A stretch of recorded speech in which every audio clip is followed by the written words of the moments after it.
We used to go off wandering in those woods all the time. Of course, it's hard for me to remember much about those days now. We haven't talked in a long time. Are you still friends? No. We haven't talked in years. Can I ask you something? Did you see anything strange that night? Out in the woods? Like a presence. It was almost like there was someone out there watching over you guys. There might be something in the woods. I still think that forest is haunted by something.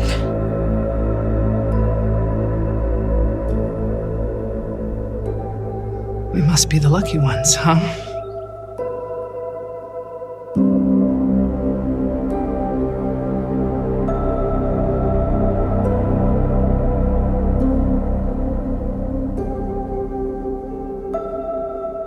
Welcome back to my channel, where I discuss and analyze video games and other media in order to broaden and deepen our understanding of storytelling through narrative and game design. Today I'll be talking about Lost Records, Bloom, and Rage, and specifically its use of magic realism to tell the story of Swan, Autumn, Kat, and Nora in this nostalgic and emotional choice-based game about friendship, memory, and girlhood. Since a lot of my followers probably haven't played this game, I'm going to try and keep the first part of this video spoiler-free. I'm still going to discuss some parts of the first tape, but I will warn you when I'm going to be getting into major plot points. Created by Don't Nod Montreal, the same studio that made the first few titles in the Life is Strange series, Bloom and Rage is told over 2 episodes, or tapes, and follows 2 interweaving timelines, one being the summer of 1995, and the other taking place 27 years later in November of 2022. This has been Swan, filming at the Movie Palace on July 7th, 1995. You play as Swan Holloway, a shy and nerdy author who returns to the sleepy town of Velvet Cove for the first time since moving away as a teenager. After receiving a mysterious package addressed to Bloom and Rage, the name of the band she and her friends formed back in the summer of '95, Swan's friend Autumn Lockhart summoned the band back to Velvet Cove to open it together, breaking a 27-year-old promise to never see each other again. Do you remember what happened? Why we made our promise? No. I just know something bad happened. Though the friends remember each other and making this promise, they have no memory of why they made it. In fact, none of them can really remember much from that summer at all, and so they spend the majority of their reunion parsing out the faded details of their past, trying to recall what happened so as to piece together who sent the mysterious package and why. It's not immediately clear whether their collective amnesia is a result of the natural progression of time, or whether they had their memories purposefully suppressed, but in any case, the friends reminiscing serves as the container for the bulk of the story and gameplay, which take place during that fateful summer in 1995.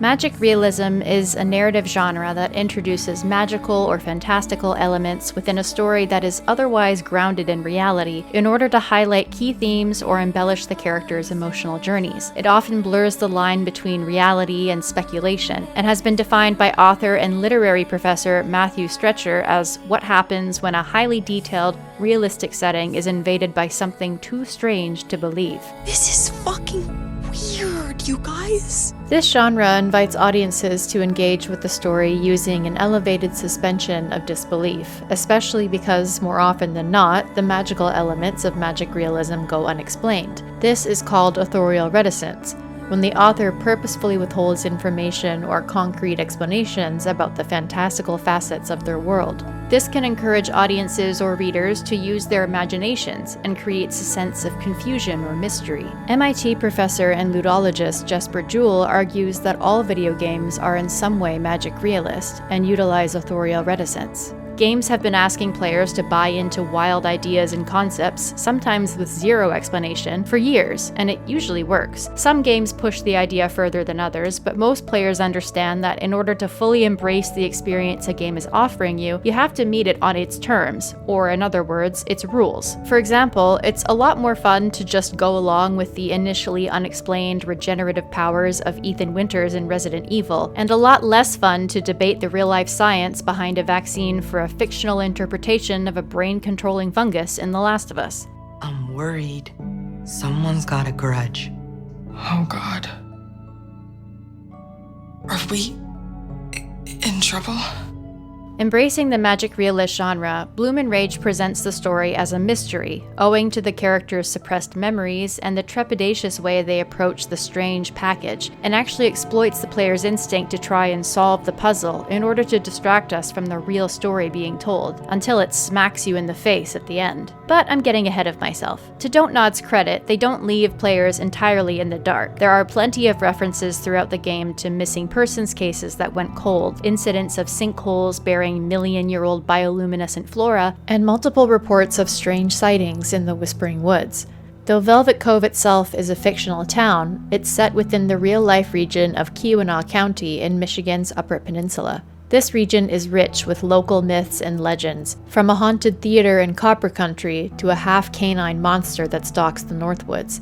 In fact, the supernatural almost seems built into the region's lore, which Don't Nod has taken full advantage of for their game. Sightings of terrifying cryptids and unexplained disappearances are pervasive in Velvet Cove's history. I love paranormal stuff though, and like monsters. You know Dogman. You don't still believe in all that hocus pocus, do you? Still, the ending of the game left major questions unanswered. This video is going to be about whether the answers really matter or warrant a whole other game to explain. When I played Bloom and Rage for the first time, I did so under the assumption that it was a standalone title. These 2 tapes were the story and there would be no sequel. I've since learned that there are rumors of more entries in the Lost Records universe, although whether it will pick up with Bloom and Rage or be an anthology that follows new characters remains to be seen. In any case, viewing this game as a standalone story helped me come to terms with the lack of closure on some of those big questions, especially once I realized that the core story being told isn't really about the magical elements of the game at all. It's been 27 years, y'all. Why now? I saw that movie. It wasn't even that scary. Bloom and Rage makes multiple references to Stephen King's It, which was released as a 2-part miniseries in 1990. The psychological horror story follows a group of kids who encounter a malevolent monster that changes shape depending on its victim's biggest fears, most notably taking on the form of a creepy clown called Pennywise. The kids eventually figure out that It is an ancient monster that haunts their town and emerges every 27 years to begin a year-long hunt. They all flow down here. One of the major questions that goes unanswered in Bloom and Rage is why it specifically takes 27 years for Swan and her friends to be called back to Velvet Cove. But seeing as their story begins with a pretty blatant reference to It, this red balloon serves as the catalyst for the 4 girls' friendship, it could be that the 27-year gap is yet another reference. Maybe the force that brought them together in the 90s has reawakened after 27 years to call them back, just as Pennywise had done for the losers. Leave her alone, loser! What? There's other similarities between Bloom and Rage and It. The 2-part format, the dual time periods, the concept of kids who encounter supernatural forces returning to their hometown as adults to confront their past. The game references other uncanny horror stories from the 80s and 90s too, including Twin Peaks, The Craft, and the Blair Witch Project. And though I definitely wouldn't classify Bloom and Rage as a horror game, it does lean into certain tropes and clearly has taken inspiration from the genre. Go fetch!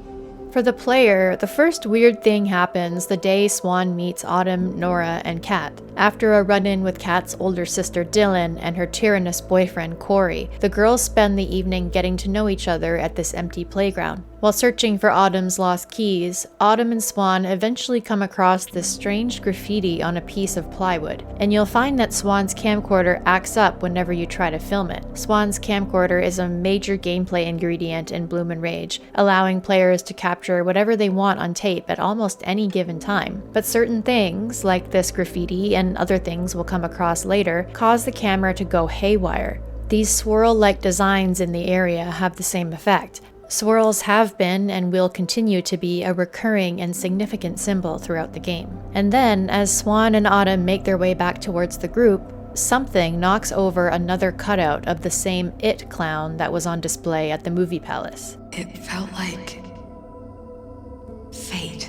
Yeah, I think so. Back then, I didn't believe in stuff like that.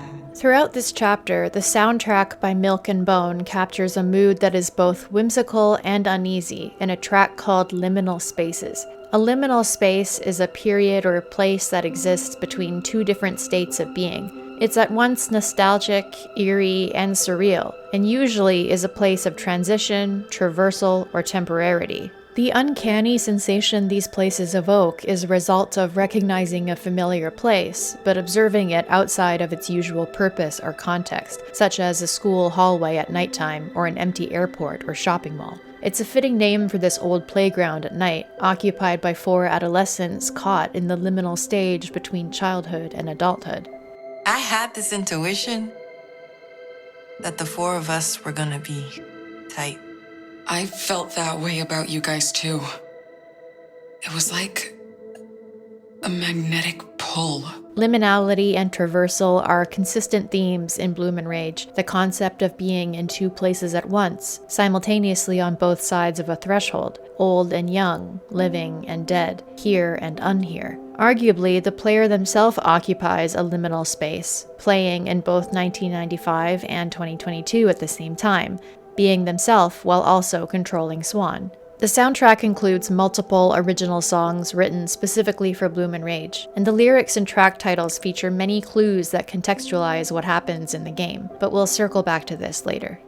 So, there was this one thing I wish I caught on film because no one ever believes me. Back when I still went hunting with my dad, we saw this massive buck, and it stood up on its hind legs and looked right at us. Seriously, like a human. I swear. A cryptid is a sort of monster that is purported to exist, but has no scientific evidence that it actually does. Creatures like Bigfoot or the Loch Ness Monster are considered cryptids. We start hearing about local legends and cryptids fairly early on in the game, including Kat's retelling of her own encounter with a supposed Wendigo, a cannibalistic monster of Algonquin and Ojibwe legend. This antlered, skeletal creature is said to embody the harshness of winter, and serves as a warning against isolation, selfishness, and greed in times of hardship and starvation. Modern indigenous perspectives interpret the Wendigo as a personification of survival, particularly during the cultural disruptions and traumas faced by indigenous tribes as a result of colonization. This sensitive context is why I've censored the word in this video. Can I tell you a secret? I've been working on a book. It's about these teenagers who get lost in the woods, and there's this whole thing about a local cryptid. In Swan's bedroom, you can find a copy of The Blood of the Wendigo, notably set in a mining town where people begin to disappear, and written by the author of The Mothman Returns. This is likely inspired by the real-life book The Mothman Prophecies, written by John Keel in 1975, about the humanoid, moth-like cryptid originating from Point Pleasant, West Virginia. This week on Buzzfeed Unsolved, we travel to Point Pleasant, West Virginia, as we dip our toes back into the cryptid pool again to search for the famed creature, the Mothman. According to folklorist and English professor Rosemary Hathaway, belief in ghosts and cryptids is an indication of the respect people from small towns have for the natural world. This would certainly apply to Swan. With her proclivity for wandering in nature, she also has a Furby-like toy called Moth Girl, which she takes with her all over Velvet Cove. Kim Stryker, another folklorist, theorizes that an interest in the supernatural reflects periods of personal and societal upheaval. Since Swan has struggled socially her whole life and is now facing a family move to another country, I can see this being the case for her as well. We'll talk more about what the supernatural means to Kat later, but for now I'll point out the significance of her experience with the supposed Wendigo, beginning as an encounter with a large buck. Kat's family owns a deer ranch in town, where deer are bred and raised for sport. To this day, recreational deer hunting is unfortunately a huge pastime in the Midwest. As Kat has grown up, she's found herself at odds with her family's legacy and conservative values, relating more and more to the deer forced to live in a cage as her strict parents tighten their grip on her freedom and self-expression. If this is serious, we're gonna need a real band name. I think I've got one. How about Bloom and Rage? A few days later, a freak power outage interrupts the girls as they are reviewing footage for the music video they filmed the previous day. Whoa! If you look closely as the lights flicker, you can see a figure silhouetted in the corner of the room. Eventually, you'll be able to see these shadow figures everywhere, only appearing for a frame or two before vanishing again. And then, Swan's camcorder starts fast-forwarding the tape of its own accord. Guys, it's last night. I forgot I filmed this. The previous day, after spending the afternoon filming their music video in the forest, the girls found themselves inexplicably lost after sundown, despite Swan's familiarity with the trails. Following another unusual blackout, Kat leads the group to an old abandoned cabin deep in the woods. No way, I've never seen this. It's almost as though they were meant to find this place, but only that night and only together. Perhaps they were led there by the same unseen force that crashed their viewing party the following night. It seems like someone or something is adamant that the girls don't forget this moment. When Swan first gets into the cabin and finds a strange lock, she hears a loud noise. What was that? Huh? You didn't hear that? No? The game's UI shows that the loud noise Swan hears is coming from this post in the middle of the main room, which was previously empty but now boasts a solution to the lock combination, affixed with a hunting knife. What is this? The instructions feature a hand-drawn sketch of Swan's camcorder. Weird, considering this cabin hasn't been occupied for decades. In fact, its last known occupancy was in the late 19th century, when a copper miner named Jake had been sent to work in the area. You can find a letter he wrote to his wife still in the cabin, and in it he mentions feeling unsettled by the woods at night, noting that the wind through the trees sounded like whispers that called him out of the cabin and into the dark. I would never have admitted it, but I used to think his ghost might be there. Evidently, Jake never mailed the letter, as he was one of several people who have gone missing in the Whispering Woods. Jake was part of a group of miners who disappeared in the 1880s, a memorial for whom you can actually find on the perimeter of the cabin. Several years later, in 1895, the owner of the mining company Jake worked for also vanished and was never found. This open mine shaft near the cabin leads nowhere, but at various points in the game you can find different items randomly gathered by the opening, including this creepy doll you initially find in the attic of the cabin. Do you remember that Bible we found? There was something about it. It seems like Jake wasn't the only person to occupy the cabin in the past. In the attic where you find the doll, you can also find a pentagram hanging above a collection of animal bones. I believe this is connected to the Bible you find on the main floor. Only it's not actually a Bible at all. It's a collection of French love poems, with a handwritten poem on the inside cover along with a sketch of a raven. A note scribbled at the bottom reads, "If you have found this, freedom lies inside." Signed by someone named Celine. I believe that Celine was a witch, and the pagan symbols you find in the attic are only some of many references to witches you'll come across in the game. So far, there's also been the set of pentagram earrings you can find at the playground, as well as this graffiti at the movie palace which ponders the differences, or perhaps the similarities, between anarchy and paganism. Jeez. Our day started out like Stand By Me, but ended up like Blair Witch.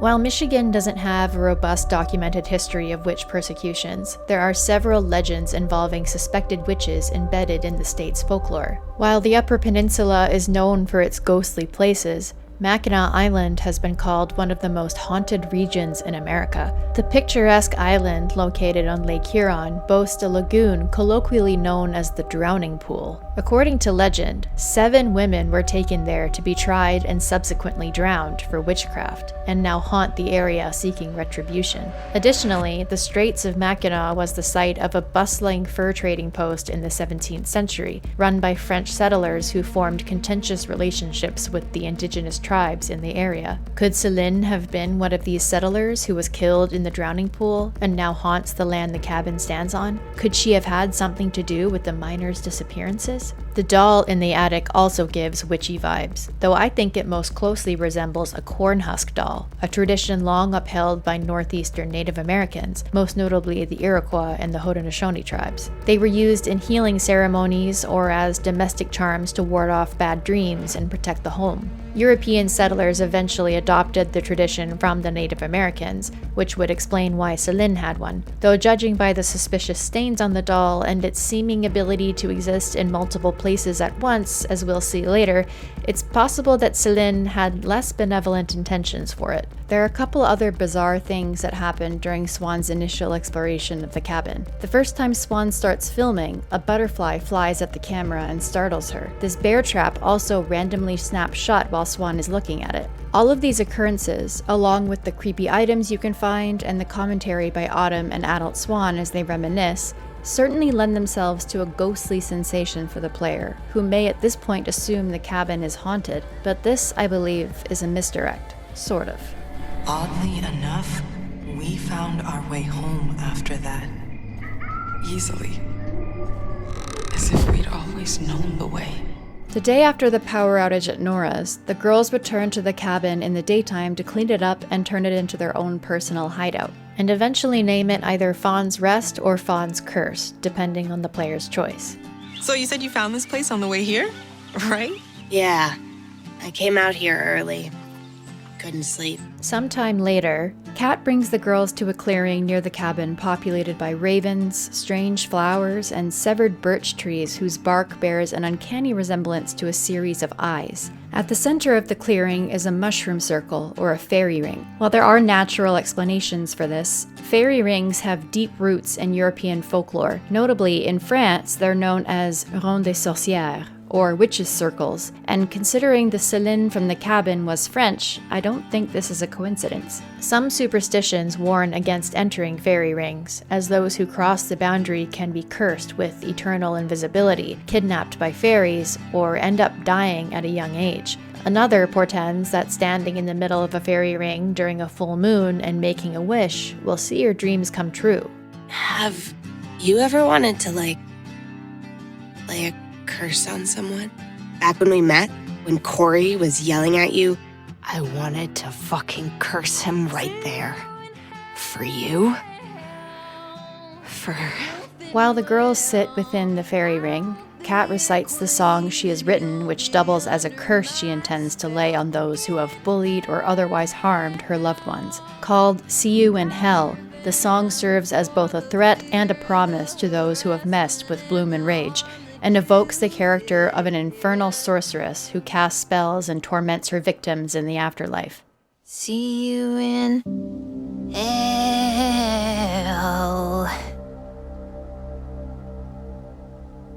You'll fit in well. Yeah, that's perfect. After chanting the song multiple times, Kat proposes that the friends seal the curse with a blood pact, using the hunting knife they found in the cabin. Blood rituals play a role in many historical and cultural contexts. In witchcraft, the use of blood is said to strengthen spells, thinning the barrier between intent and effect. Modern witches caution against this practice, however, warning that increasing a spell's potency can lead to a loss of control. Magic comes at a cost, and using blood often makes the price steeper. That said, in spellcasting it depends on how the blood is used, whether the caster uses their own blood, and whether the blood was taken consensually. When using one's own blood in a spell or ritual, the caster is offering a piece of themselves, binding themselves to their spell, or their curse. Other bloodletting practices might be relevant here, such as blood initiation rituals sometimes taken up by young men to represent a rite of passage or a transition from boyhood to manhood. In certain indigenous cultures, menstruation is viewed as a sacred time of growth and spiritual power. A historical Ojibwe tradition sees menstruating girls living in seclusion in order to foster personal reflection and learning from their elders. We have to seal the curse, though, or it won't work. The pact the girls make here perhaps most closely resembles a blood brother oath, where unrelated people mix blood to symbolize their connection to each other. Of course, this comes with concerns about certain blood-borne diseases, which the game actually addresses given its temporal proximity to the AIDS crisis.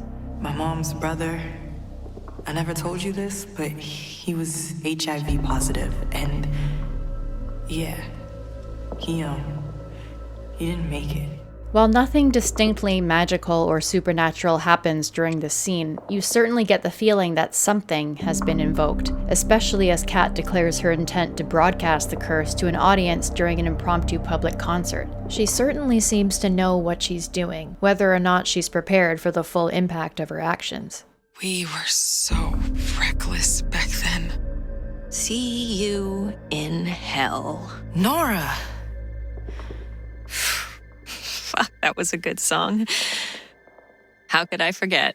It's at this point in the 2022 timeline that Nora arrives at the reunion, almost as if Swan and Autumn's attempts to recall the song's lyrics summoned her. But this isn't the only time blood gets drawn at Fawn's Rest. Back in '95, the girls have their first sleepover at the cabin. In the late hours, during a rousing game of Truth or Dare, Kat once again picks up the hunting knife and fearlessly plays the knife game. As she does, a blue light begins to glow, followed by a pulse of energy as Kat makes one final stab into the table, leaving behind another swirl-like symbol.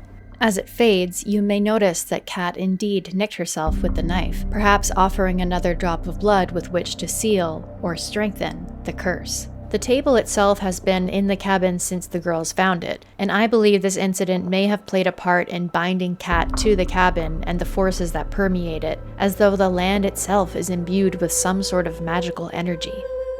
Also during the Truth or Dare game, depending on your choices, Kat might dare Swan to play Bloody Mary in the cabin's outhouse. It's said that chanting Bloody Mary 3 times into a mirror in the dark will summon the ghostly apparition of a woman. Bloody Mary. Bloody Mary. What the fuck? You can see a shadowy figure in the mirror behind Swan, and hear a disembodied voice chanting Bloody Mary. It's also interesting that in this moment, a purple glow appears, similar to the effect we saw in Nora's garage during the power outage. I saw someone. It was like magic. It's later that night that the real magic begins, though, as the girls fall asleep and Kat's insomnia prompts her to once again go wandering in the dark. When Swan goes out looking for Kat, she is confronted by a strange sight.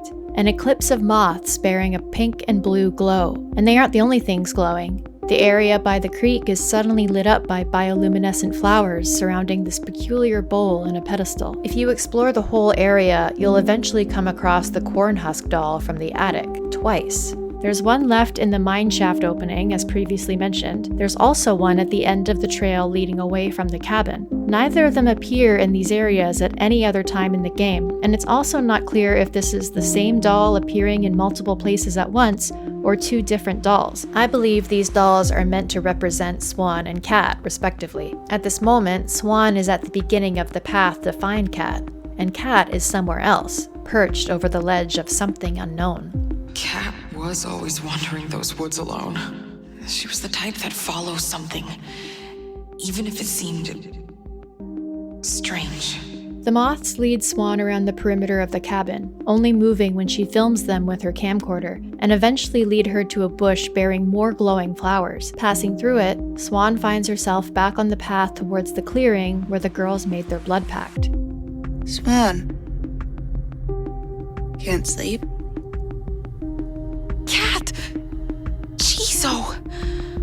I was looking for you. Welcome. I thought I knew this place. We do. The fairy ring is gone. In its place is a massive hole in the ground, emanating a strange purple glow and seemingly possessing no end. The girls will eventually come to refer to this as the Abyss. I feel like I'm on the edge of a dream. What do you think's down there? Players may feel unsettled by how eerily calm Cat is, despite the bizarre supernatural phenomenon unfolding right before her eyes. She seems almost entranced by what she has found. The camera work in this sequence conveys her detached behavior. She's filmed very differently from the other girls, in extreme close-ups of her face and eyes, perhaps indicating that the Abyss is having a stronger effect on her. Maybe this is because she's the one who summoned it, or maybe she's the one who believes in it the most. Maybe she has seen this before, in a dream or in another life. I knew I felt something here. I'm sure it's the curse. I'm sure of it. When the other two arrive, Cat convinces the group to make an offering to the Abyss. As Swan, the player chooses whether this offering is a gift, a trade, or a sacrifice. This presents an interesting distinction for the player to make. A trade being a two-way bargain, a gift expecting nothing in return, and a sacrifice requiring the girls to give up something meaningful to them. I'm not sure what impact this choice has on the action of the story, but for the player, it gives them a chance to decide how they want to interact with this unknown entity. One of the questions that goes unanswered in this game, and I think this was intentional, is whether the Abyss is malignant or benevolent, but we'll come back to this question later. For the hurt, the harassment, and the harm that you did.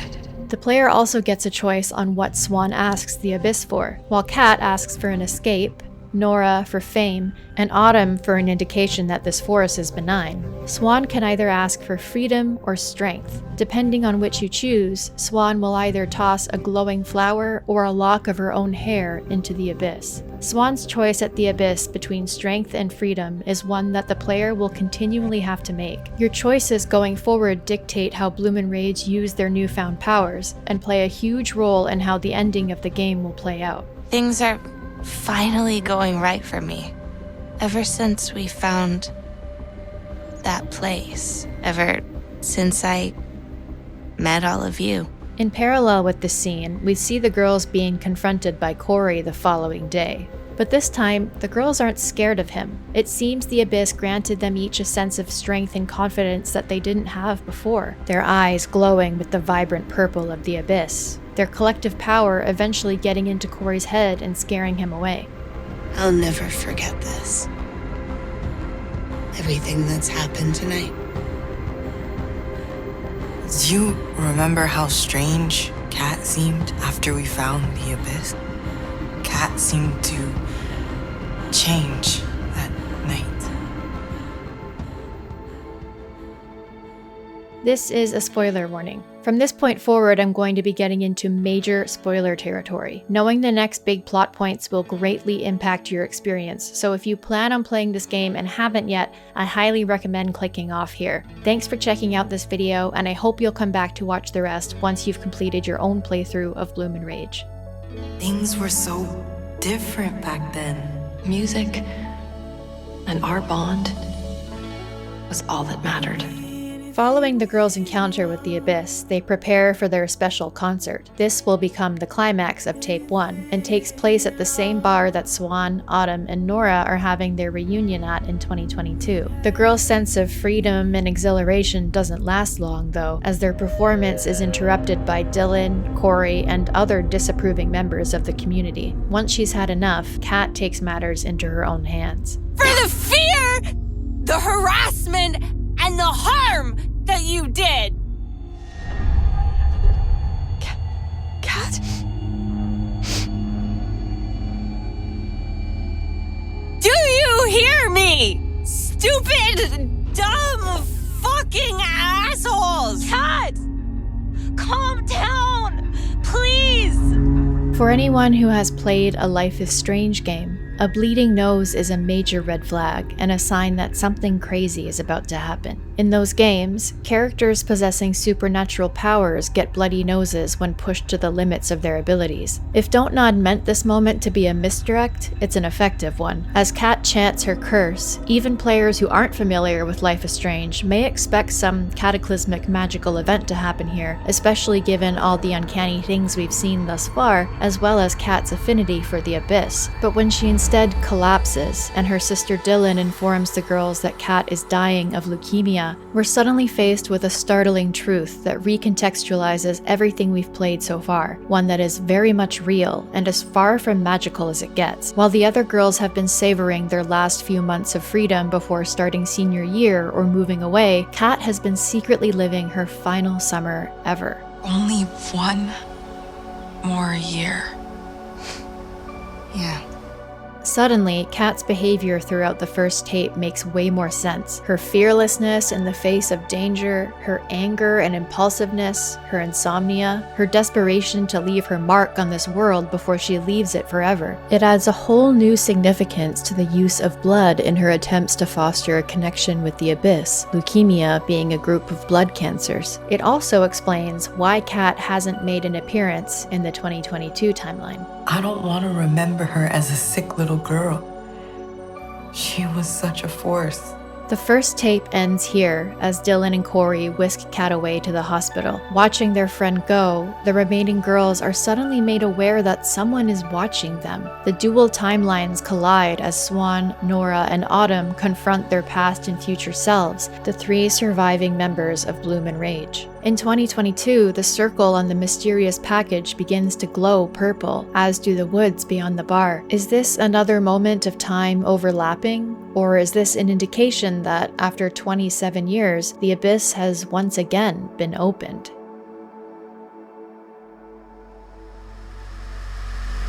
You haven't seen them in, 27 years? Tape 2 opens with a nightmare sequence where Swan is confronted by memories from Tape 1. She walks by a creepy-looking tree adorned with familiar but distorted impediments, most notably an assortment of cornhusk dolls gathered at the base of the tree. The tree is decorated with items that Swan would associate with Kat: the pentagram from the cabin's attic, the hook they used to break in, the sneakers they observed during their first night hanging out, the wind chimes they commented on together. Seeing trees in dreams, particularly leafless and potentially dead ones, can be interpreted in many ways and mean various things to different cultures. In Hinduism, for example, bare trees represent the obscurity of spiritual entities. Most relevant to Swan's situation are interpretations of bare trees as a symbol of dormancy, solitude, emptiness, and sorrow. It was horrifying to suddenly find out that she was sick and it was terminal. In 2022, the remaining members of Bloom and Rage struggled to come to terms with the revelation of Kat's illness and what had happened at the concert. As they cautiously unwrap the package, it's finally revealed who sent it. Maybe. Remember us. It's from Kat. What? What?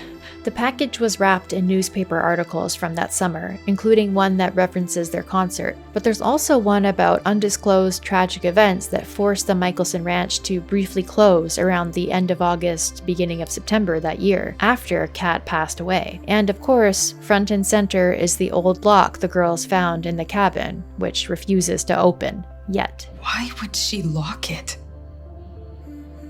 We must be forgetting something else. Back in '95, in the aftermath of the concert, Swan once again finds herself alone. Kat is still in the hospital, Nora went to LA to visit her mom, and Autumn is avoiding everyone. The vibe is noticeably different. The colors are cooler and less vibrant, the music has taken on a minor key, and even the visual filter over the game isn't as soft and dreamy as Tape 1. Bloom is over.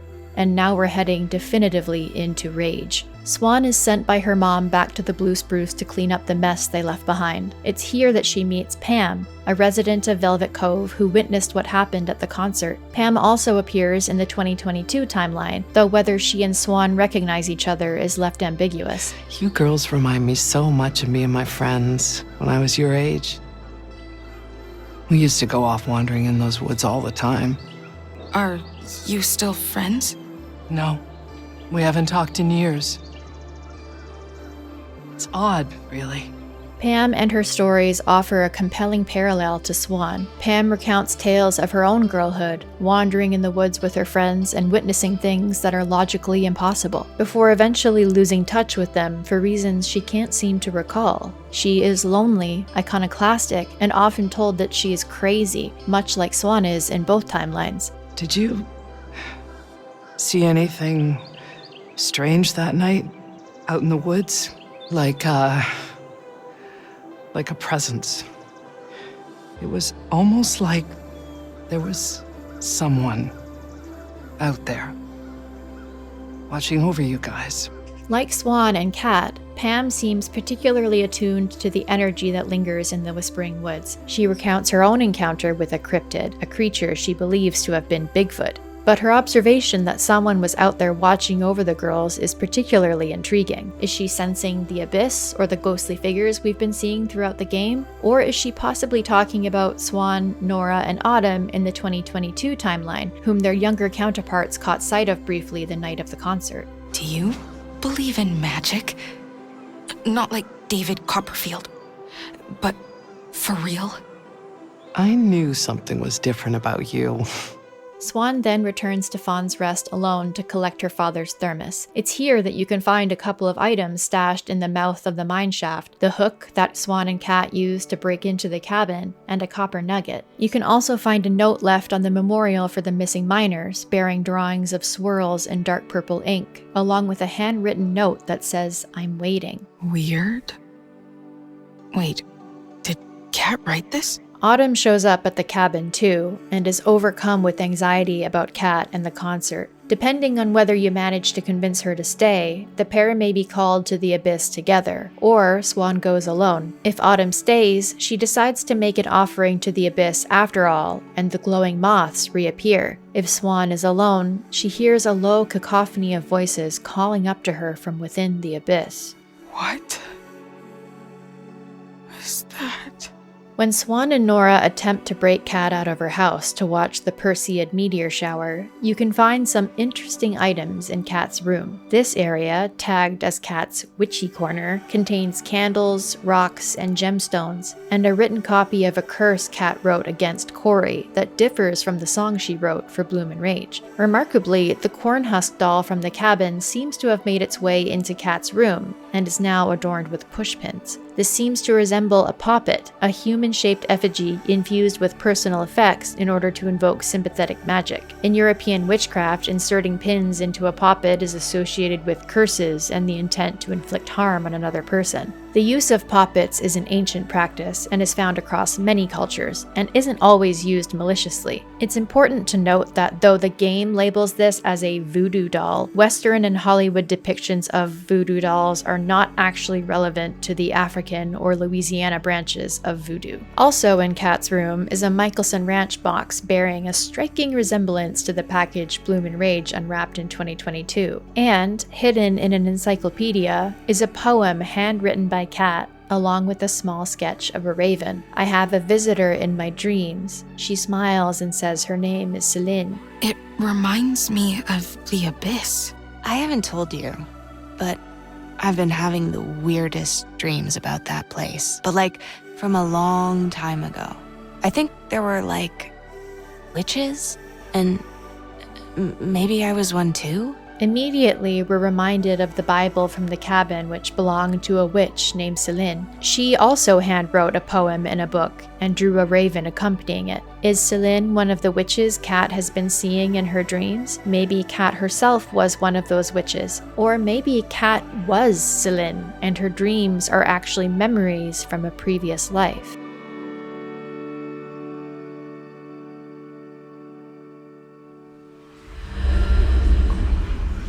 Can you hear it too?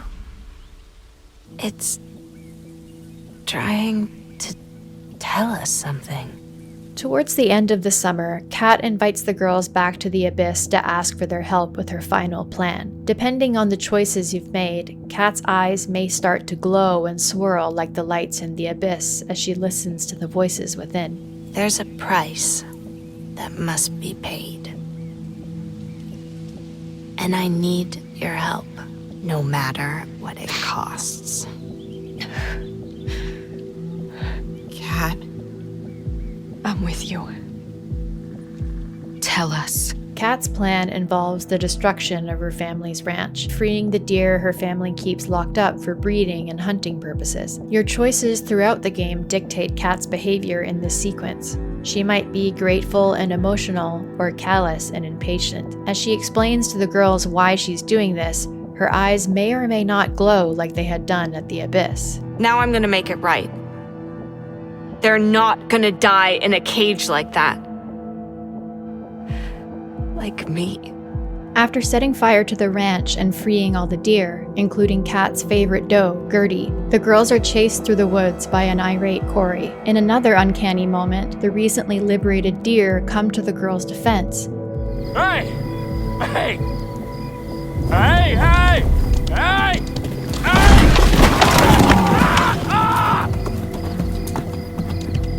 Thanks, Gert. The deer's eyes glow until the task is complete, indicating that they may have been doing Kat's bidding, or perhaps were under control of the Abyss itself. In a chapter called The Coven, the girls seek refuge at Fawn's Rest, where Kat's health takes a turn for the worse. As they gather around her, the conversation plays out a little differently, again depending on your choices. I felt something weird tonight. Like, weird, but powerful. Like I could go into the Abyss and absorb it somehow. The Abyss gave us our power, you know. I can feel it. There are other factors that I think might contribute to changes in the girl's behavior, such as how much autonomy you give to Kat throughout the game, and whether you ask the Abyss for strength or freedom, how much time you spend wishing harm on others and enabling Kat, versus how much time you spent prioritizing the girl's friendships and safety. After Swan barricades the windows, the girls turn to the strange lock to secure the front door. This was meant to be ours all along. 4 symbols. 4 of us. Get it? The 4 of us. We're the fucking lock. Each of them chooses a symbol to represent themselves on the lock. Kat picks the raven, Nora a sun, Autumn the moon, and Swan a moth. And then, all at once, as though they all knew what needed to happen next, the girls begin chanting their 4 symbols in order. Raven, sun, moon, moth. And possibly the most magical sequence yet, one which still manages to give me goosebumps. Lazuli by Beach House starts to play, a track which interestingly enough appears on their album called Bloom. The girls become a coven of witches, uttering a spell of protection upon themselves and their hideout. They begin to dance, reminiscent of the rituals upheld by witches in Scotland who perform an eternal dance on Samhain, the night when the veil between the dead and the living is the thinnest. This is magic realism at its peak. Any concrete explanation about what's happening would detract from embracing the feeling this scene evokes. To me, this sequence demonstrates the girls' sisterhood, their connection to the cabin and the land it sits on, and the harmonious relationship they fostered with whatever magical forces lie within the Whispering Woods. The song choice supports this. Lapis lazuli is a crystal said to protect against negative energies, promote self-acceptance and expression, and encourage clarity in one's life. That said, Beach House has explained that the song isn't actually about the crystal, it's about the imagination that the word inspires and the feeling that accompanies it. The girls are lifted into the air, transcending space to dance above the abyss itself, with Kat hovering several feet higher than the others. The cabin erupts with pink light, their power, their curse, and their friendship.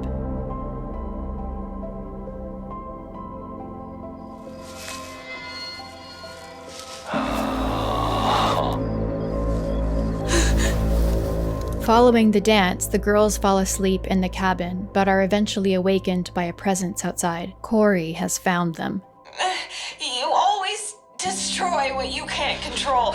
You'll never break us. There's a few different ways this scene can play out, depending on whether you manage to keep Autumn on the girls' side. If no one lets Corey in, he'll decide to literally smoke the girls out by setting it ablaze. But if Swan or Autumn do admit him, things take an even darker turn. I'm only gonna say this once. You're not getting away with this. And I sure as fuck ain't taking the fall for it. As Corey attempts to smother Kat, the player has the opportunity to stab him with the same hunting knife the girls used for their blood pact. As the cabin burns, Corey's eyes glow and swirl just like Kat's had done, the effect over his voice indicating that some dark force is possessing him. His fury transforms him into a roaring monster as the girls flee, very possibly for their lives.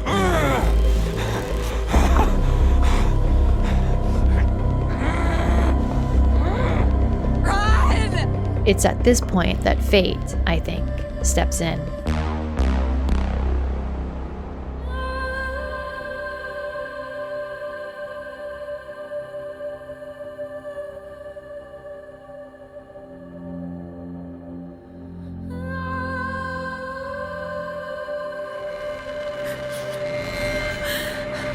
This place?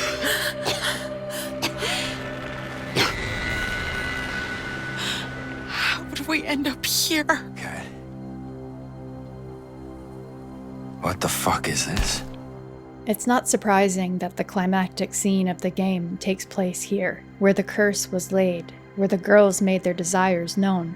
Every choice you've made has dictated one of two ways this scene will play out, but you still have one more choice to make, one which will determine the fate of both Corey and Kat. Well, I'll be better off once you're dead and fucking buried. In one version, Corey is driven mad by the abyss and attacks Kat without much provocation. It's honestly really hard to watch, and I think this is the less likely outcome for most players, especially on their first playthrough. As Corey descends upon Kat, the player is left with two choices: attack him or protect her. The outcomes, as you can imagine, vary greatly. Let's just say what we've all been thinking. We'll all be better off once you're finally fucking dead. You first. You don't deserve my sister. You don't deserve anything. You're weak. You're nothing. What? In this version, Kat becomes possessed by the abyss and stands up to Corey before beating him up.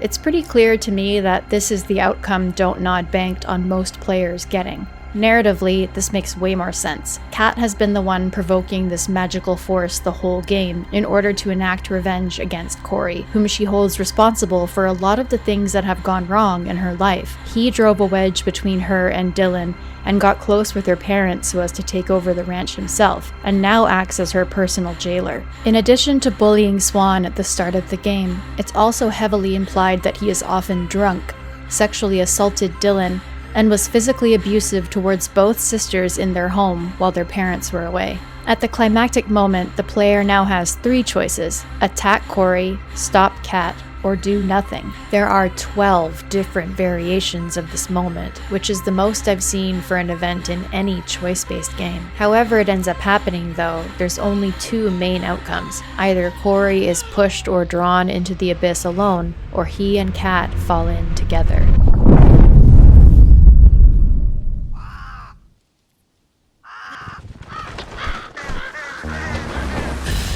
Once the abyss has claimed its victim or victims, a treachery of ravens descends upon it as a cataclysmic energy bursts forth, rending the girls' heads and bringing them to their knees. The deal the girls made has been fulfilled. The price has been paid.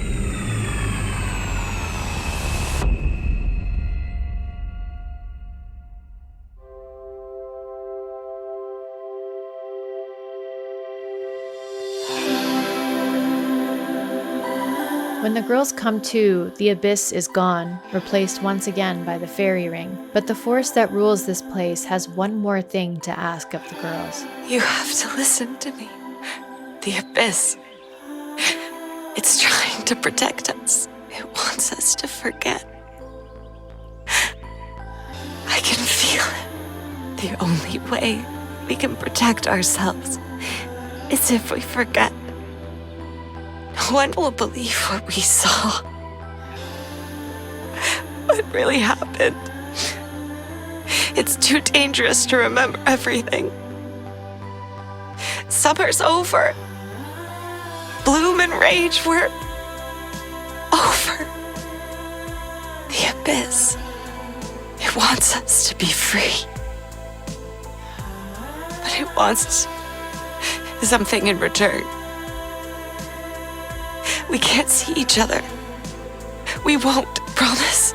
I promise to never see you guys again. I promise.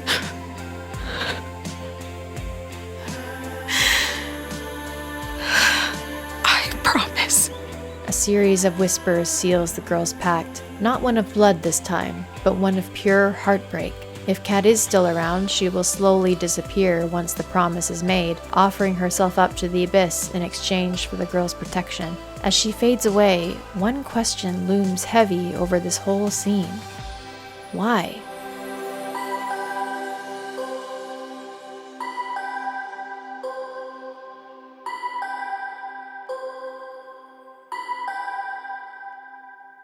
I would have done anything for you guys. Me too. I know.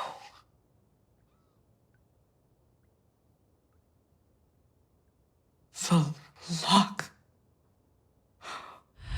Shit. It changed. We weren't ready.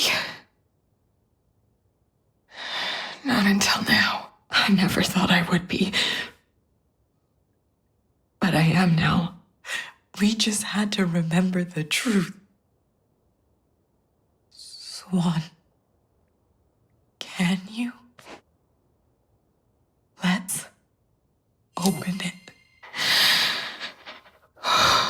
Here goes.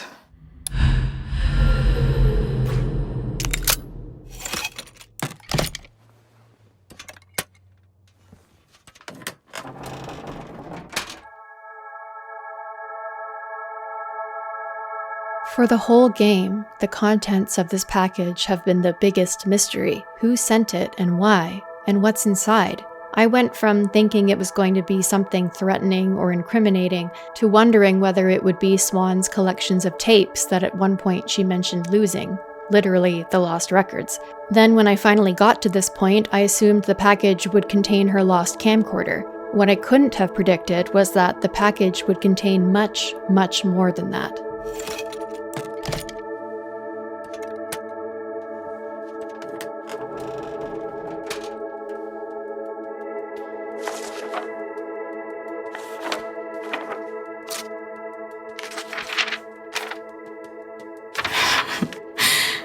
Hey, losers. It's Kat. Well, obviously. The whole time, this strange and mysterious package was actually a time capsule full of mementos from that summer. Items you'd spent picking up and turning around, pieces of the girls' jewelry and accessories, photos, sketches, a mixtape. Nothing but love and healing and the closure that Swan, Autumn, and especially Nora have been so desperately needing. The good memories they'd forgotten, and the goodbye they never got to say to their friend before she passed. I don't know what I would have done this summer if I hadn't met you guys. I just would have been trapped inside this house the whole time. But instead, you set me free. You made me feel alive. Like the time I had left wouldn't just go to waste. Tonight, we're gonna free Gertie and all her friends. No one should die in a cage. I've wanted to do it forever. I I never had anyone who would help me. But I know you will. I love you, you fucking weirdos. Each one of you. Oh, Cat. You set me free too. It was the best summer of my life. We were able to give Kat that, at least. And action. This moment, as I'm sure it did for a lot of people, hit me like a truck. The realization that this game, in fact, isn't some crazy conspiratory mystery after all, but is simply the story of some girls who lost their best friend, and who now are finally ready to unpack that trauma as adults. Literally. And like Life is Strange, it turns out that the story isn't really about the character you play as, but how your choices impact the character whose story the game really belongs to. All along, Bloom and Rage has been the story of a girl who, when faced with her own mortality, was able to spend her last summer being surrounded by loving friends, fulfilling her dream of freeing the trapped deer she identified with, and protecting her family from someone who she knew would harm them. That this was able to be kept a secret until the very end is, to me, the real magic of Bloom and Rage. Anyway, I gotta go. Or else I'll cry all over this stupid paper. I hope you like this stuff. And just thank you for being my friends. For the best summer of my life. Bloom and Rage forever. I love you guys. Don't forget me. As if. Cat. We'll never forget you, Cat. Never. Promise.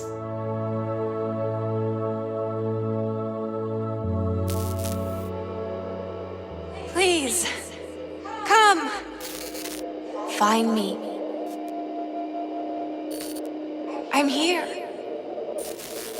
The abyss. Waiting. In a brief, playable epilogue, adult Swan returns to the Whispering Woods. Swan! I'm here. Waiting. Look. A ghostly apparition of Cat from tape 1 of Bloom and Rage, before she cut her hair, beckons Swan forth before fading away. The player's final input is to press enter on the abyss.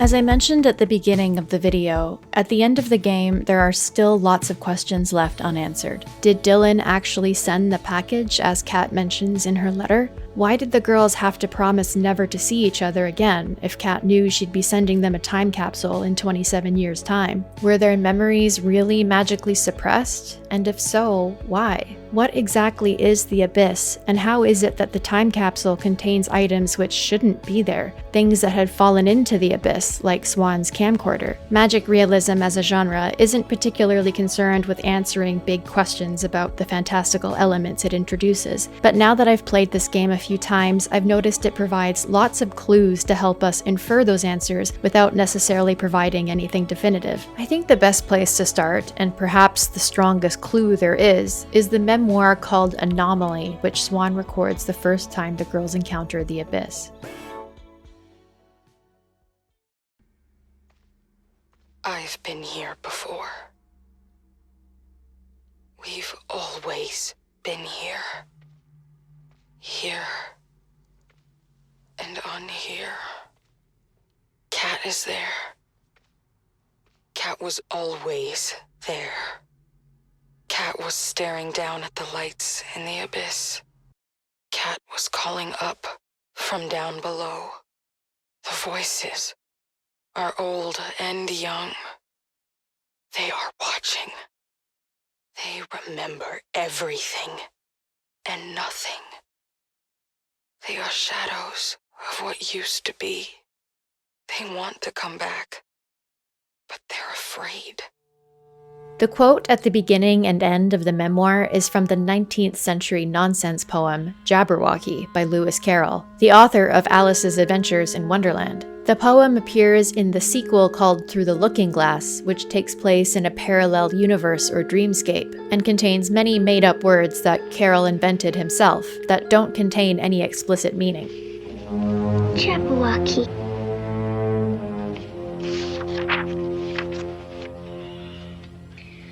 'Twas brillig and the slithy toes, the gyre and gimble in the wabe. How mimsy were the borgoves, and the mome-rouse out grabe. Beware the jabberwock, my son, the jaws that bite, and the claws that catch.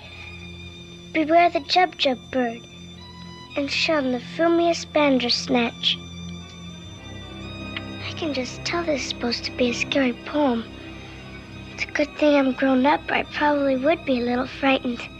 I think in Bloom and Rage it's likely that the poem's association with Through the Looking Glass is more significant than the poem itself. In the novel, Alice has to look at the poem through a mirror to read it properly. That's because the Looking Glass world, which Alice entered by traveling through a mirror, is entirely inverted, including words and even logic. The book also plays with temporality. Though it takes place over a single night in the real world, time behaves differently through the Looking Glass, in that it runs backwards. Through the Looking Glass has largely been interpreted as a commentary on the arbitrariness of systems of order that initially appear structured. Alice, as a child protagonist, is able to see through the inconsistencies of adult social structures and laws. This reminds me a lot of the characters in Bloom and Rage, especially Kat, the anarchist. In fact, questioning and defying hegemonic structures is kind of the foundation of queercore, the subgenre of punk music that the girls idolize. Kat was staring down at the lights in the abyss. Kat was calling up from down below. Near the beginning of the video, I talked about some references Bloom and Rage makes to surrealist psychological horror films from the 80s and 90s. Though it of course wasn't actually released in the 80s, I wonder if Bloom and Rage also took inspiration from Stranger Things. The Abyss could be a portal to an equivalent of the Upside Down, only instead of it leading to a nightmarish, alternate version of Velvet Cove, it could lead somewhere more akin to the Looking Glass world in Carroll's book, a mirror world where time behaves differently. Swan's narration over this memoir certainly supports this theory. Her claim that Kat has always been there, at once staring down into the abyss and calling up from down below. It also speaks to the themes I mentioned earlier of liminality and traversal, the concept of being on the threshold of two places or states at once, old and young, everything and nothing, here and unhere.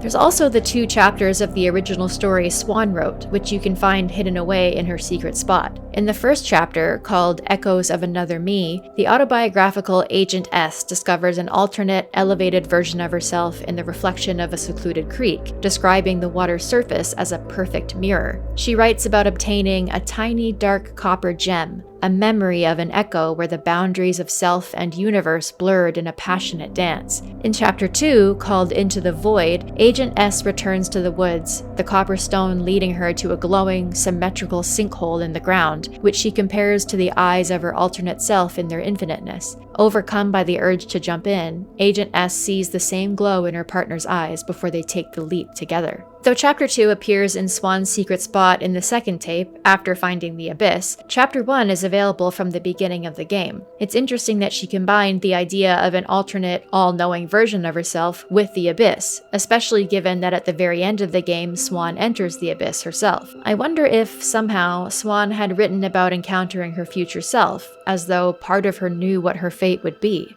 I've been here before.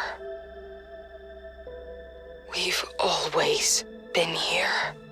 I've mentioned the shadow figures you can see flicker briefly throughout the game. There are 3 of them, and they actually belong to Kat, Corey, and Adult Swan, the 3 people we know for certain entered the abyss. Kat's shadow first appears in Nora's garage during the power outage, and I believe it's Adult Swan's shadow that appears in the mirror while Teenage Swan is playing Bloody Mary. It may even be Adult Swan's voice whispering here, as though Swan was trolling her teenage self. Part of me also wonders if the voiceover in the Anomaly memoir isn't also Adult Swan's voice, somehow.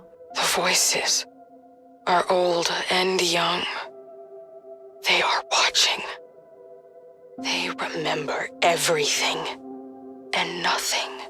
While I think this part is likely referring to generations of people who have entered the abyss, it also reminds me of Swan, Nora, and Autumn. Throughout the game, we have been hearing both their teenage voices and their middle-aged voices, old and young. They spend their reunion trying to remember their past, but their memories aren't actually gone, they were just hidden until the moment they were ready to remember everything. And as they reflect on the events of that summer, it's as though they are watching their younger selves. And we, the players, are watching them all. It was almost like there was someone out there watching over you guys.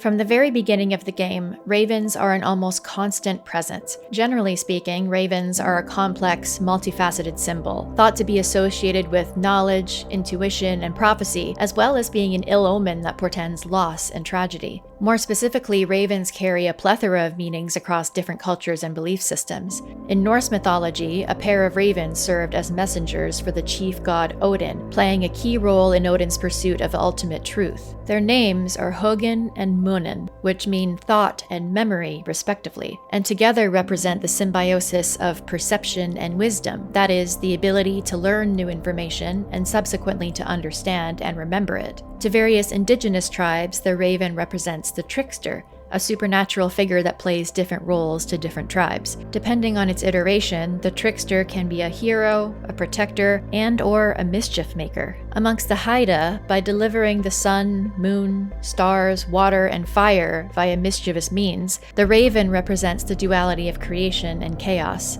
In Celtic mythology, ravens were said to act as cross-realm prophetic messengers, and in Welsh mythology, witches and sorcerers were believed to be able to transform into ravens in order to escape capture. Corey was being fucking insane, so he was fighting with Dylan about something. But then this raven flew right into the house. He freaked out. The raven was helping you. Like Cinderella meets Edgar Allan Poe. You're right. In the game, ravens are often watching over, or perhaps surveying, the characters through glowing purple eyes, signifying their connection to the abyss. I think this could be another way that Kat's spirit manifests, especially given that Kat claims the symbol of the raven for herself while setting the magic lock. Kat's character design is also covered in ravens. Her headphones, her Walkman, her notebook, and the overalls she wears to the concert. She, like Celine, doodled ravens alongside her poetry. And if the raven she mentions in this scene caused the distraction that allowed her to slip out of the house and join the girls, it's very likely that that could have been another instance of future Abyss Cat intervening to ensure things played out as planned. In fact, at the end of this scene, as the girls stare down into the abyss, a raven is framed in the shot, a fifth presence looming alongside Bloom and Rage. A raven also flies in during the meteor shower, and when Autumn and Swan revisit the abyss, as if Kat's spirit is showing up to say, "Hey, I'm here, you guys." Considering all of this, I think it's safe to deduce that some way, somehow, Kat is the raven. They are shadows of what used to be. They want to come back, but they're afraid. Here, I'm reminded of the first speculative moment we encounter in the game, when Swan's camcorder acts up while trying to film this specific piece of graffiti. One of the people who went missing, a man named Gil Davidson who disappeared in the 70s, returned 20 years later without having aged a day, and claimed he was abducted by aliens. He apparently was a carpenter who wanted to post signs warning people not to enter the woods, so it's interesting that this message was painted on a piece of plywood. You can also find a couple other bits of graffiti around the blue spruce that reference an alien named Fred. The handwriting looks similar, so I wonder if these instances are connected and if Gil was responsible. If the abyss and the surrounding area represent a place where time behaves concurrently or non-linearly, a sort of mirror world, it's possible that everyone who has disappeared into the abyss exists in parallel to the current reality, but on a different plane. And if that's true, it could be that Kat and Swan feel particularly drawn to this place and have an innate sense of its rules, because another version of them is already there. Kat is there. Kat was always there. This would explain why there was a sketch of Swan's camcorder in the cabin when the girls first discovered it. The version of Kat that entered the abyss was already there, making sure her friends figured out how to access Fawn's Rest so that their magical summer could play out the way it was supposed to. It could have been Abyss Kat messing with Swan's camcorder during the viewing party, and later plunging them into darkness so that Tape 1 Kat would lead the way to the cabin. It's like the chicken versus egg debate. What came first? Future Abyss Kat had already been in the cabin, and Tape 1 Kat wouldn't have been able to get in without that other version of her. But Abyss Kat wouldn't exist if Tape 2 Kat hadn't entered the void. But Abyss Kat always would exist because Tape 2 Kat was always destined to become her. It's a bit of a mindfuck, I know, but if this is the case, it's possible that the girls received Kat's hunting knife, and maybe even the mysterious lock, from themselves. We're the lock. Together we'll always be safe. Another element that supports this theory is the prevalence of the swirl symbol in the game. Swan and Kat both doodle swirls even before they discover the abyss, and you can find many of them throughout the game. The swirl symbol contains an abundance of meaning to different cultures around the world, and is generally known as an ancient representation of the cyclical nature of life. In some Native American cultures, it's associated with the endless cycle of birth, life, death, and rebirth, and is associated with the eternal dance between creation and destruction. In Celtic cultures, the swirl, or the triskel, is said to bring balance to one's life by speaking to mind, body, and spirit. In Hinduism, the bindu symbolizes the merging of the individual spirit with universal consciousness and the interconnectedness of all living beings. And in Greek mythology, the swirl is associated with Hermes, the messenger god who used the swirl as a symbol of protection and guidance. The swirl is also sometimes known as a vortex. In Keweenaw County, there is a place referred to by locals as the Vortex, a remote wooded area with twisted, spiral-shaped trees and, supposedly, an underground waterway where two rivers meet. The man who bought the property in the early 2000s discovered after the fact that it might have been an indigenous burial ground. The Vortex now attracts tourists, witches, and mystics from all over who are intent on communing with the dead and feeling the land's healing energy. And speaking once again of Keweenaw County, the word Keweenaw is an Ojibwe word meaning portage or the crossing place, in reference to the Upper Peninsula as a land bridge in Lake Superior, and the waterway that bisects it, the Portage River. All of these elements support my theory that the abyss is some sort of portal or crossing place to some kind of parallel, timeless reality, and contains within it the souls of all those who have willingly or accidentally stumbled into it. They want to come back, but they're afraid.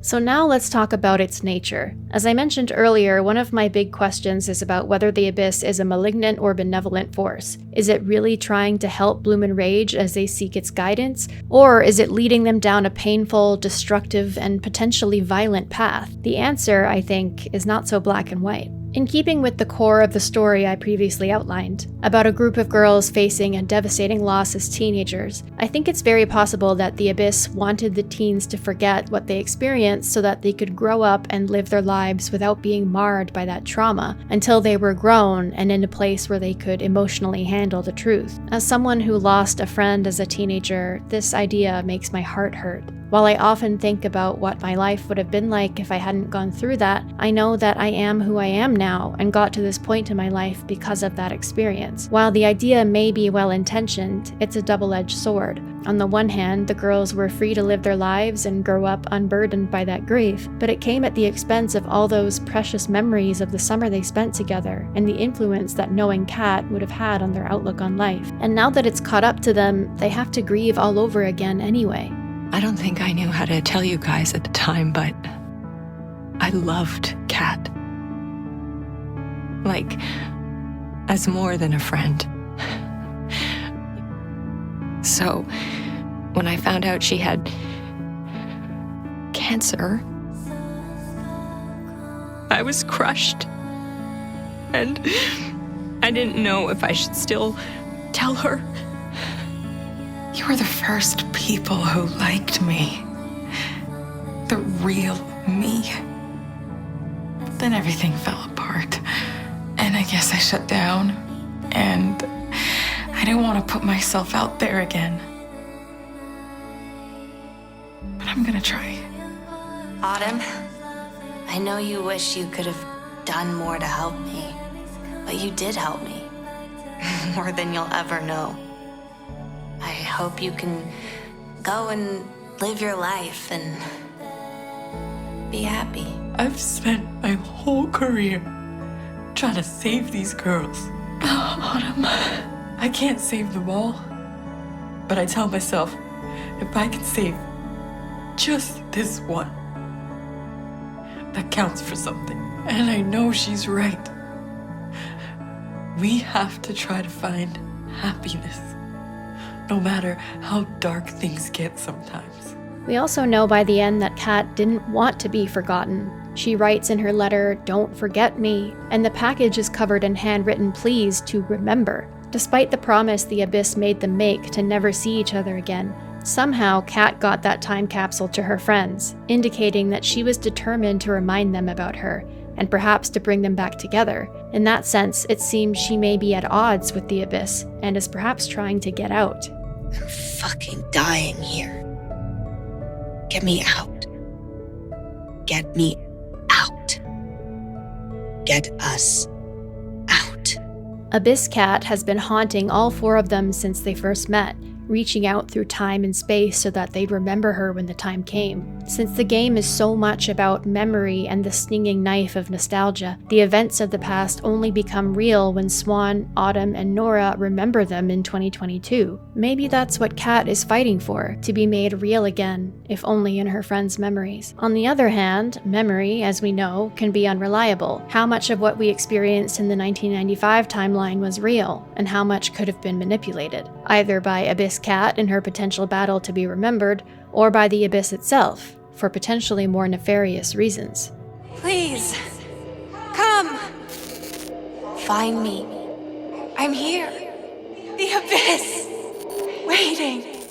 If the Abyss is indeed a malignant force more akin to it, emerging every 27 years to hunt again, could it be fabricating memories to draw the remaining girls back into its reach? Was that really Kat in the final recording on Swan's camcorder? Was it really her ghost hovering over the Abyss when adult Swan returned? Was it even her who sent the package in the first place? If it came from within the Abyss, that would certainly explain the items included in the time capsule that were thrown into the void, as well as the newspaper clippings from after Kat's disappearance. Did the Abyss want the girls to forget so that they would come back in 27 years' time, when the Abyss was once again ready to strike another deal and claim another soul? I'll find you. As I've mentioned, Kat's behavior in Tape 2 is determined by your choices as Swan and is closely tied to violence. If you behave aggressively towards Corey and during the girls' destruction of the ranch, it's more likely that Kat will become possessed by the Abyss and attack Corey. Her dialogue changes in some scenes, reflecting a colder, more hostile Kat. In some instances, her dialogue is relatively the same, but the actor's delivery is completely different. I didn't fucking ask for this! It's not like I asked for any of this, you know? If you look closely at the list of variations of that final climactic moment, one of the options is for Corey to be claimed by the Abyss in harmony with the girls. As far as I know, the only way to get this outcome is to be non-violent throughout the game, and to protect Kat when Corey attacks her. If being pacifistic puts the girls in harmony with the Abyss, then does that mean being violent creates a discordant relationship with it? If so, does that mean the Abyss is a peaceful force? And what does it say that being in harmony with the Abyss places Kat firmly in the role of victim? In this version, she doesn't even get to stand up to Corey before he attacks her. If being non-violent makes you the victim of violence but aligns you with the Abyss, is the Abyss really benevolent? Either way, it possesses one of them and drives them to inflict harm upon the other, each made stronger by leaning into the intoxicating powers the Abyss grants them. The Abyss. It wants us to be free. But it wants something in return. I talked earlier about the original music in this game and how the lyrics offer clues about its magical elements. The song that plays as the girls make their promise is called The Veil. Lyrics like, "See the colors fading out, feel the curtains coming down around me," reflect what Kat may be feeling as she approaches the end of her life. "Set me free from this bad dream" speaks to her plea to the Abyss. And most notably, the chorus of the song contains a question for the listener. What would you trade? What would you miss? What would you give to the Abyss? This reminds me of the 3 options the player is given to distinguish what kind of offering the girls are making to the Abyss. I seek your guidance, Abyss. Everyone thinks they know what's best for me, but they don't.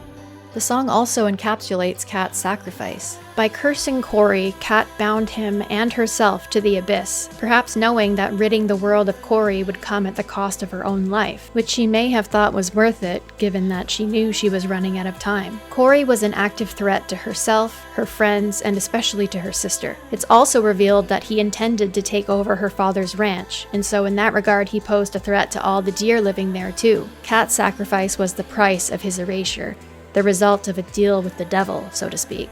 The concept of the veil is considered across many cultures and spiritual beliefs to be a metaphorical barrier between the living world and the spirit world. I briefly mentioned Samhain earlier, the Gallic festival that takes place annually around Halloween to celebrate one of the nights where the veil is said to be thinner, allowing spirits to pass through it and fleetingly occupy our world. The veil is also said to be an imperceptible divide between this world and other dimensions or parallel universes, which speaks to my theory about the liminality of the abyss and its role as a sort of portal to another realm. The veil could also be a metaphor for humanity's limited capacity to truly understand the world and its possibilities, occluding our ability to see and comprehend what deeper truths may be out there. In a way, that metaphor is magic realism in a nutshell, a genre which presents seemingly impossible events in such mystifying ways that trying to find explanations only leaves us with more questions than when we started. The point, I don't think, is to leave us confused or frustrated, but instead curious and open-minded, pondering possibilities beyond the scope of what we normally think logical or even understandable, and allowing our curiosity to lead us to our own conclusions and interpretations. A couple of other song lyrics stand out when compared to Kat's journey. In The Wild Unknown, the chorus asks, "How long will I have to wait before I step through that gate?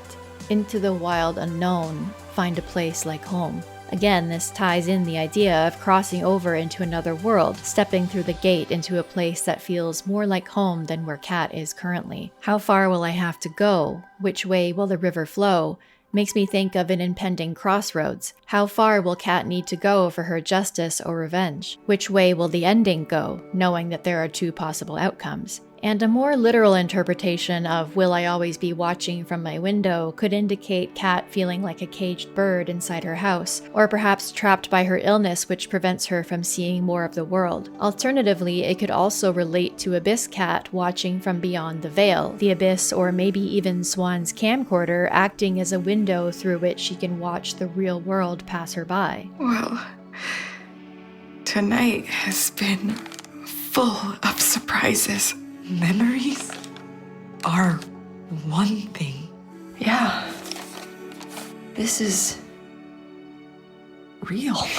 Throughout the 2022 timeline, the player controls Swan in first person. It's not until they uncover Swan's camcorder at the bottom of the time capsule that we finally get a glimpse of grown-up Swan. This could be because her look will change slightly depending on the choices you make in 1995, but I also think it's interesting that we as the players can only see adult Swan through the discovery of the camcorder, which as far as we know has been to the Abyss and back. Since both real-life Kat and Abyss Kat use the camcorder to convey messages to her friends, and since much of the gameplay is focused on capturing memories on tape, the camcorder becomes a time capsule in and of itself, a way for the girls to communicate with past and future versions of themselves. And if the whole time a version of Swan's camcorder has been in the Abyss with Kat, that would explain why it goes haywire whenever it tries to film things containing traces of the Abyss's power. I know you thought you could hide behind that camera, but I saw you. Is it possible that we're only able to perceive Swan through Kat's eyes, both physically when they're together in 1995, and then through the lens of the camcorder which Kat supposedly sent from within the Abyss? Combined with the ever-presence of the ravens, and Pam's assertion that there was a presence in the woods watching over the girls, this certainly gives the impression that Kat's perception of her friends is significant. This also explains why Swan's actions have so much influence over her behavior. She is shaped by her friends, how they interact with her, and how they're captured in memory on tape. You caught all the most awesome moments from the summer. Our memories, all on tape. I'm glad we could save them. I know you're watching too. Somewhere out there. I love you guys. Damn it, guys. I miss Kat so much. I know. I'll never forget her. Or what we had. No. I'll never forget again.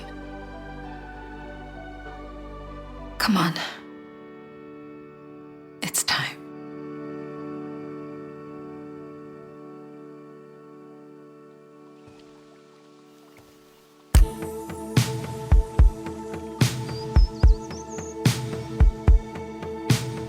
While I've done my best to offer my own interpretation of the magical elements in Bloom and Rage, my explanations are by no means definitive. Part of the beauty of this game is that it leaves room for each player to engage with the story in their own way. You can move through each level at your own pace, pausing to film whatever you want, or just to wander in the beautiful world Don't Nod has created. Furthermore, this game has one of the most complex narrative systems I've seen in a choice-based game, and so it really feels like your choices have an impact. I'm sure there are still many options and dialogues I haven't discovered yet, even after 3 playthroughs. You also have a choice in how you engage with the magic.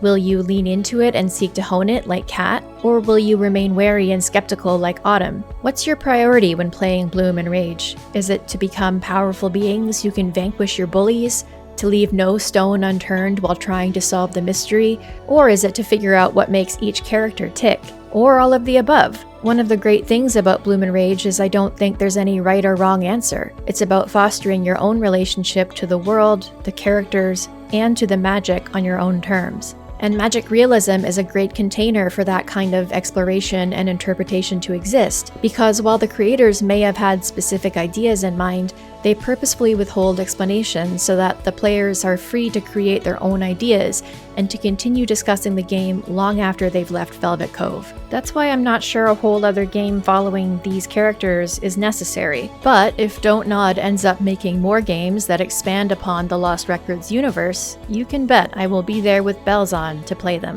What were your impressions of Bloom and Rage? Be sure to leave a comment down below. I'd love to hear your theories. Thank you so much for watching this video. I hope if you liked it, you'll give it a thumbs up and subscribe to my channel so that you can be notified when I post again. If you're interested in checking out my other videos, they're pretty much all about The Last of Us as of now, but I have plans to expand my range of topics and explore other games that I love. This video was my first foray into a new IP, and so I'd like to thank you in advance for watching and for your support.